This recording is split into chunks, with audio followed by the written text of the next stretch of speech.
Hi friends, ఈరోజు మీకు మేము హోటల్కి వెళ్తున్నాం. మా రూమ్ కింద ఒకటి కొత్తగా ఓపెన్ చేశారు. ఆ హోటల్కి వెళ్తున్నాం, మీకు చూపిస్తాను. ఓకే, ఆ లోపలికి వచ్చేసిన తర్వాత నేను రామకృష్ణ అన్న కూర్చున్నాము. తర్వాత రామకృష్ణ అన్న వచ్చేసి డబుల్ ఎగ్ దోశ చెప్పాడు.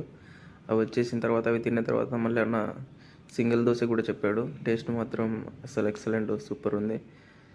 తర్వాత మేము అలాగే ఛాయ్ తీసుకున్నాను. నేను ఛాయ్ తాగిన తర్వాత మేము మధ్యాహ్నం కూడా ఇక్కడికి మటన్ బిర్యానీ తినడానికి వచ్చాము. ఓకే, అది చెప్తాడన్న చూడండి.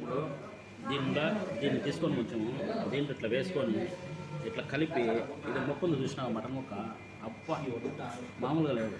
ఇట్లా తీసుకొని ఇట్లా కలుపుకొని టెస్ట్ నీకే కానీ లేదంట. అబ్బా ఇదేందన్న లాస్ట్ది? ఇది బ్రెడ్ హల్వా. ఇది మామూలుగా చూడ ఇట్లా తీసుకొని అబ్బా అమృతం. తిన్న తర్వాత అన్న బిల్ పే చేశాడు. వీడియో నచ్చినట్లయితే లైక్, షేర్, సబ్స్క్రైబ్ ఫ్రెండ్స్.